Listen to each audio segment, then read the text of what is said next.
ইয়াতে যেহেতু বানপানীৰ বাবে বা কৃত্ৰিম বানৰ বাবে যদি নেটৱৰ্কৰ অলপ সমস্যা আছে তাৰ পিছতো আমি মহানগৰী সাতগাঁৱৰ যিটো পৰিৱেশ কৃত্ৰিম বানৰ যিটো পৰিৱেশ সেই পৰিৱেশটো দেখাবলৈ চেষ্টা কৰিছোঁ ND24 দৰ্শকসকলক। আৰু মই ৰাজপথত আছোঁ, মূল যিটো ৰাজপথ সাতগাঁৱৰ যিটো মূল ৰাজপথ সেই ৰাজপথৰ ওপৰত আছোঁ। ইয়াত একাঠু ওপৰত পানী হৈছে আৰু এই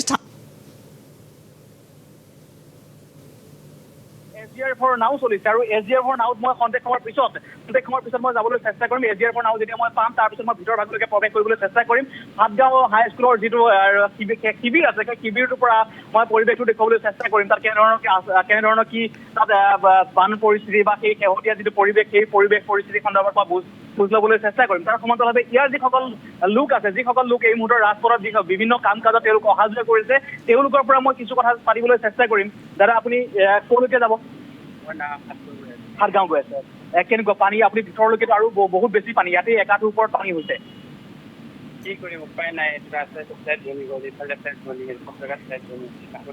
বিল আছিলে সেই বিলৰ পানী কেতিয়া কি হ'ল, এতিয়া চব জগা ফ্লেট বনি পানীটো ক'ত যাব? পানী যোৱা মানে আপুনি আগুৱাই নাই নালাটো বাধ্য নালাও ভালকে অলপ কাম ডাঙৰ সদায় আমি এনেকৈ বহুত বছৰৰ পৰা ইয়াতে পানী কৰিব লাগে। এতিয়া বহুত বছৰৰ পৰা পানীৰ কোনো এতিয়ালৈকে একো হেৰিয়ে কৰা নাই সিহঁতে চৰকাৰে বুজিছে কিনে। নিশ্চয় আচলতে ইয়াতে যি আচলতে যিখিনি কৰিব লগা কাম কাজ আছিলে এই ওচৰতে বুন্দাজান আছিল। বুন্দাজান আমাৰ এইটো যোনটো লাইনটো আছিলে সেইটো লাইনটো পানীটো গৈছে পানীটো গৈছে তাৰে যদি কানেকশ্যন কৰি দিলে আমাৰ কোনো পানী অসুবিধা নাই, চব ভাল পাবে। সেইটো পানীটো আমাদেৰ এখানে দিয়া নাই। এইটো আমাৰ চৰকাৰখিনি মানে পানীখিনি মানে এবাৰে আইন হবে যদি আমাৰ সেইখিনি পানী আমাৰ কানেকশ্যন দিয়া নাই। এই কানেকশ্যন দিলে আমাৰ গোটেই পানী ভাঙি যাব কম হবে।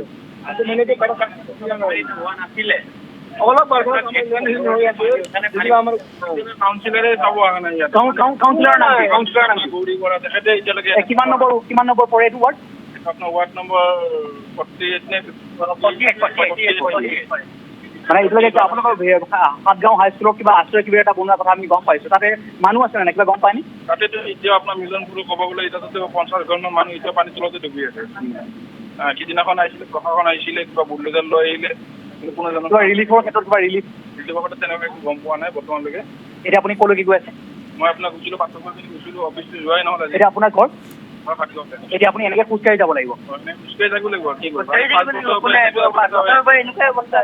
ব্ৰিজখন কৰিলে নলাটো এখন ডাঙৰ কৰিলে হয়, পানীখিনি ওলাই গ'লে হয়। সেইটো এতিয়ালৈকে কৰা নাই। ৰাস্তাটো ওখ কৰিব লাগে। নিশ্চয় এয়া হৈছে ই ৰিক্সা। এই ই ৰিক্সা এই মুহূৰ্ততে ৰাজপথত চলিছে। এয়া ৰাজপথত চলিছে ই ৰিক্সা আৰু তেওঁলোকৰ যথেষ্ট সুখ আছে আৰু তেওঁলোকে এই সুখসমূহ প্ৰকাশ কৰিছে আৰু উপায় নাই, তেওঁলোকে ঘৰলৈকে যাব লাগিব। তেওঁলোকে কামৰ খাতিৰত তেওঁলোকে ঘৰলৈ থাকক। আপোনাৰ ওচৰলৈ আহিম পুনৰ।